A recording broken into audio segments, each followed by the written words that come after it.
Oh, hey there, folks. Welcome to another mind-blowing episode of Rapid Movie Recaps.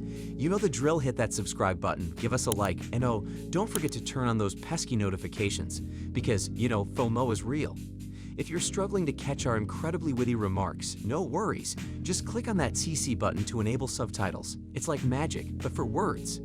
And hey, if you're feeling especially generous, you can show your love for our truly iconic channel by splurging on some of our fabulous merchandise. Just check the link below, because nothing says I'm a loyal fan like branded swag. In 2016, 47 South Korean criminals hiding in the Philippines were captured and flown back to their homeland. Upon arrival, a devastating suicide bombing by a vengeful victim's family member killed dozens, including the bomber. Fast forward to 2022, the police apprehend 20 dangerous South Korean criminals in the Philippines. To avoid a repeat of the 2016 tragedy, the government plans to transport them by cargo ship from Manila to Busan. This time, the criminals are even more notorious and deadly.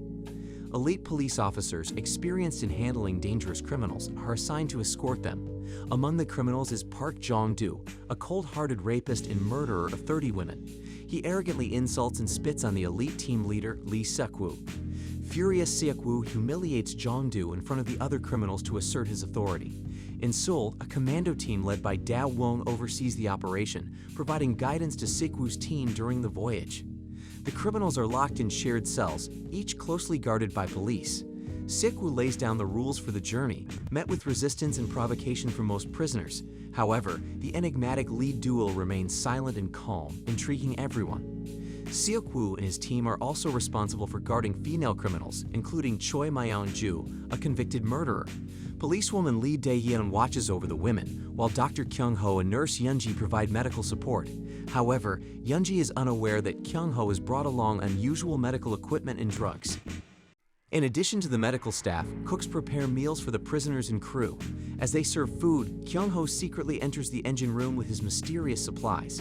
His mission is to keep the most dangerous criminal on board, Alpha, sedated during the journey. Seok-woo's team is unaware of Alpha's presence, as Dae-won has covertly placed him on the ship. Back in his office, Da-won reviews classified documents about Alpha, a military prisoner with a hidden agenda, and keeps this information from Seok-woo's team. Meanwhile, Jong-do manages to unlock his handcuffs using a hidden wire and helps his cellmate do the same. The ship's cooks are revealed to be Jong-do's ruthless accomplices, who have killed the real cooks and assumed their identities to infiltrate the cargo ship and free Jong-do. At midnight, Jong-do and his accomplices initiate their plan. They kill 2 on-duty police officers and hide their bodies in the walk-in refrigerator.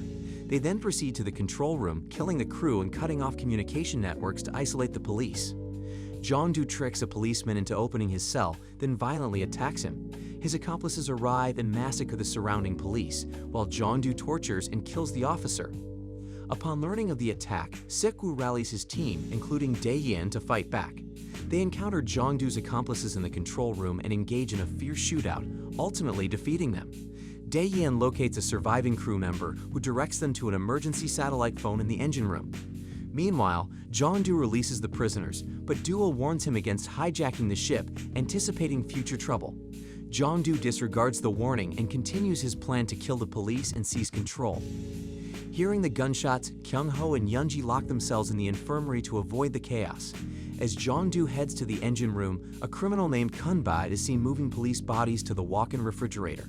Unbeknownst to them, a leaking drain pipe in the room allows the victim's blood to flow into the engine room, dripping onto Alpha's face.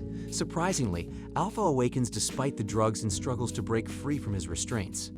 Seok-woo's team reaches the holding cell, horrified to find their slaughtered partners and escaped criminals. Realizing Jong-do intends to destroy the satellite phone, they hurry to the engine room. Jong-do arrives first, destroys the phone, and kills the crew members. Just as he's about to kill the last survivor, Seok-woo's team intervenes and a fierce battle ensues. Alpha, now free, appears and kills one of the criminals. Despite the wire obscuring his vision, he can detect body heat and has a heightened sense of smell, enabling him to locate opponents. His extraordinary strength and speed make him a formidable adversary. Witnessing Alpha's brutality, Jong-do flees, shooting indiscriminately. Alpha pursues and easily kills Jong-do's subordinates before engaging in a fierce battle with Jong-do himself. Overwhelmed and outmatched, Jong-do is brutally defeated and killed by Alpha in a gruesome manner. Du-il, Sik-woo, Da-yin, and a survivor named Su-chul attempt to escape Alpha's rampage. Du-il fights Alpha briefly to buy time for the others, and they manage to flee through an automatic steel door just before Alpha reaches them. At the command center, Da-won uses satellite images to assess the situation on the cargo ship after losing contact with Sik-woo's team. Shocked by the carnage, he spots the escaped criminals and receives a call from a man known as the CEO. The CEO, aware of the massacre, orders Da-won to clean up the mess. The CEO bears a similar number on his chest as Alpha, suggesting a shared background and purpose. Back on the ship, two surviving crew members try to escape using a lifeboat but are killed by Alpha. Yunji in the infirmary spots Alpha through a window, but he quickly locates her and kills her with a single strike. Kyung-ho flees the scene and encounters Sik-woo's group. Pressed for information, he admits to being paid to sedate Alpha during the journey, though he remains clueless as to what caused Alpha's sudden awakening and subsequent massacre. Sik-woo instructs Di-yin and the others to find safety while he searches for survivors. Elsewhere, Kun-bai and Myong-ju join other criminals after overpowering their guards, but Alpha soon attacks them. They narrowly escape by taking an elevator, but Alpha follows by climbing along the ceiling and shooting at them. Sik-woo rescues Myong-ju from the elevator, and they assume Alpha dies when the elevator crashes. However, Alpha survives and continues pursuing them. Sik-woo hides Myong-ju in a walk-in refrigerator and confronts Alpha, managing to wound his arm. Alpha ultimately kills Sik-woo, but Myong-ju escapes notice by pretending to be dead among the corpses. Meanwhile, Du-il and the others discover documents about Alpha's past as a soldier from 1943, captured and experimented on by Japanese forces in the Philippines. Kyung-ho learns Alpha possesses extraordinary strength, speed, and senses, as well as immunity to cell aging, making him virtually immortal. A flashback reveals the Japanese celebrating their experiment success before Alpha awakens and slaughters them all. In the present, Da-won leads an elite force, part of a secret organization, to the cargo ship. They inject themselves with a serum to enhance their strength and speed to confront Alpha. Upon arrival, Da-won encounters Myong-ju asking for help but kills her, as he only wants to capture Alpha. He also eliminates Di-yin and the others, leaving Du-il as the sole survivor. Du-il, it turns out, shares a history with Da-won and the secret organization as a fellow experimental subject with the same engraving as Alpha and the CEO. Du-il purposely gets caught to return to South Korea and exact revenge on Da-won and the organization. In the past, Du-il was part of Project Wolf Hunting, but the experiment was deemed a failure and he was declared dead.